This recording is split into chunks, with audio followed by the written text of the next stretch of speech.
think that those quarter-finals in particular, and obviously the first round games as well, showed this year in particular just how competitive this championship is. I mean, you mentioned that game against Adair, obviously in the melting pot late on, actually behind in the game. Jason Galan popped up with some key scores. A really, really tight championship, and you're over the line now and you're in the final, but just shows the quality.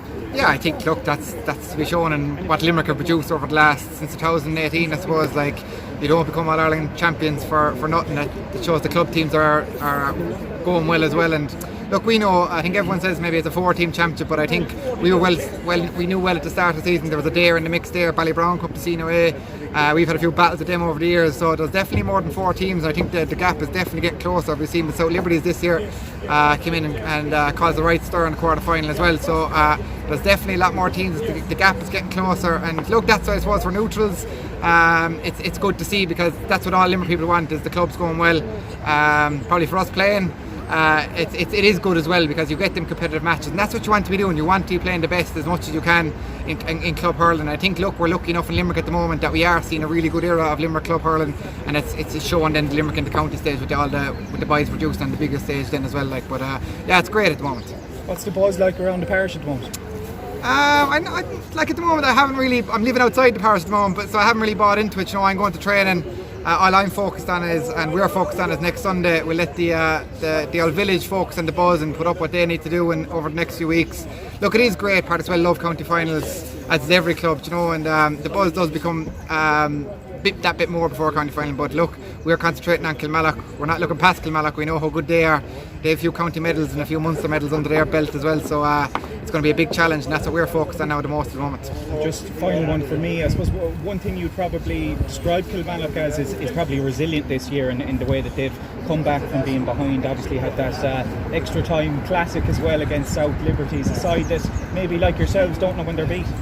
Yeah, definitely. Look, I think Patrickswell and Kilmallock have a long history of going back to before when I was born. I can assure you I've heard plenty of stories up from my father of going back into the early 80s and 90s of the tough battles he've had with Kilmallock. So everyone knows the history of Kilmallock, how big a club and how big a team they are in Limerick hurling. So yeah, nothing surprised me about them. I think they were written off at the start of the year by a lot of people, which I found funny myself, knowing some of the lads there. I've trained with them, I've played with a few of them, knowing the professionalism of them. I'm under no illusion as to how big a challenge that's going to be next Sunday week, and looking forward to it, but we'll be ready for it as well, please God. I suppose going back to the quarter-final, Mark, against Adair, how much confidence did you get out of it, just the manner of the victory with the late points? Yeah, of course you get that small bit of confidence, you get that small bit of a kick off it as well. You know probably that, look, we could have been beaten, maybe some people say we should have been beaten. It's always a tough game against Adair. They're close rivals to us like as well. There's a lot of history between Patrickswell and Adair over the years, so we know it's going to be a tough game, and when you get over the line it does give you that extra bit of kick. Probably gives you that bit of you're delighted just to get over that line sometimes against teams like that as well with Adair, because they are rivals at the end of the day, and just getting over that line just gives you that another chance again. And we had an appearance to look forward to, and we knew we had the upper game for that. It was about sitting down, really knuckling down over that. We only had a week, so over the course of that week it was about really getting ready for the county champions at that stage. And we knew, look, what we had to do, and we knew the performance levels we had to get there. But we also believed in ourselves and had the confidence that we could get to that level. But we knew we had a lot of soul searching to do, and we had a lot of hard work to put in during that week. So. Mark, you've a new management this year as well, with John O'Mara and Sean Chaplin coming in. They're obviously getting the response from you that they would have wanted.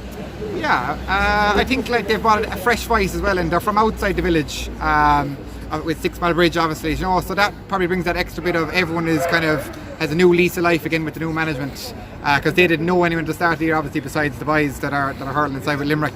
But you know, they got to know everyone over the course of the year. Obviously it was a tough start with COVID and stuff like that, but they've really come in, they've enjoyed it. Everyone has bounced off them and their attitude towards training. And look, as well, we have the likes of Owen Foley as well and James Mann, who are 2 club legends as well. You know, Owen Foley, he needs no introduction, you know what he's done with Limerick over the years, and for us, and James Mann as well with the club. They were leaders for a lot of us coming into the team when we were kind of 17, 18, 19. So it's great to have them on the sideline as well, and really showing the kind of club side of it. What you need as well is a small bit of the local club people like Patrickswell involved, and they've been excellent as well so far this year as a management team, in fairness.